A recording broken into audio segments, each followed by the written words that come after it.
Hi, and welcome to Variety Tech Today. When you think of 3D movies, many people think of the countless 3D movies which continue to be made today and released to theaters, such as computer animation or action movies. But what many people forget, or maybe don't even know, is that decades ago, back in the 50s, they used the same basic projection method, only with film. They didn't use the red-blue glasses. They used high-quality polarized clear lenses for full-color 3D. And it's nice that some of those have been restored and released on Blu-ray for viewing on modern 3D TVs and projectors. So I thought I'd show you a few of those. For instance, there's the basic, which is 3D Rarities from the 3D Film Archive. This has a number of very unique 3D clips and specials and short films, and this is kind of an essential for a 3D fan. Of course, there are also 3D feature films. Um, Many people don't know that Alfred Hitchcock filmed one, Dial M for Murder, in 3D, but it was never actually released that way. It ended up being released in 2D. Uh, Thankfully, it was restored. It's not great quality. It's okay picture quality as far as sharpness, but it's nice to have a 3D version of it, which is interesting from a historical perspective. And the same goes for this restoration of Sangaree, which was a movie with Fernando Lamas.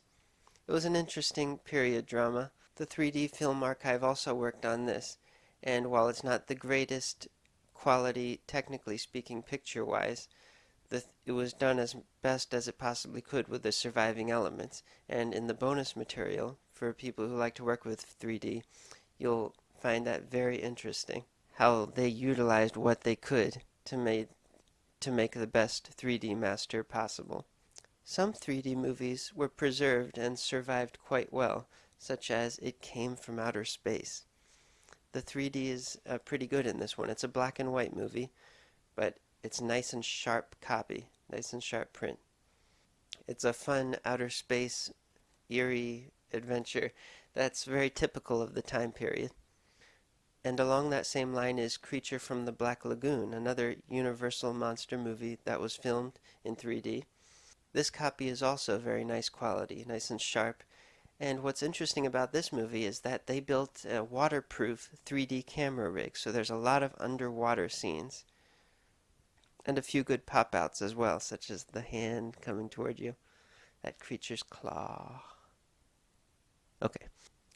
Of course, 3D was utilized for horror movies such as Vincent Price, but what's the real selling factor for this Blu-ray, why I bought it, was because of the extras.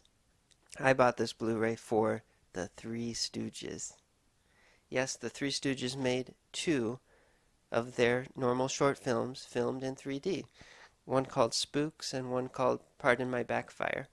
Now, the first issue of the Three Stooges DVD collection had these short films in anaglyph 3D for green and magenta glasses, but the resolution was unusually low and pixelated, even compared to the other shorts on DVD. But thankfully, this Blu-ray includes them in nice high-definition clean masters in native 3D. And it also includes some pretty nice in-your-face pop-outs, which are a lot of fun. And of course, one of the main reasons they were made.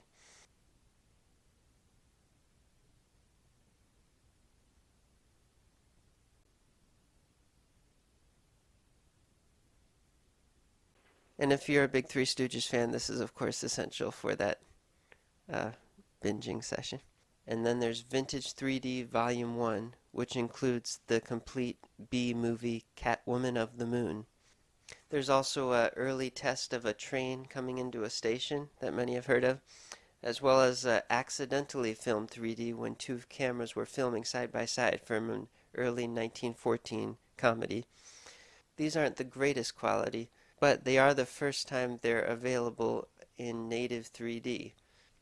And that also goes for Robinson Crusoe, which was a Russian version of the famous story, filmed in 3D, and while not including the whole movie, unfortunately, there is an extended collection of clips from it in beautiful native 3D. very eye-popping, well-photographed imagery.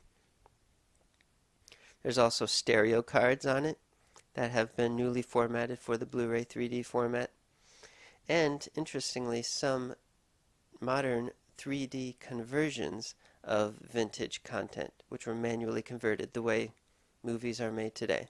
And Vintage 3D Volume 2 is coming soon, and that is interesting because it will include 4K 3D as well as standard 3D for those with 4K 3D TVs and projectors. And that's not something you see every day in a world where you have to choose between 3D and 4K. So I'll see you next time on Variety Tech Today.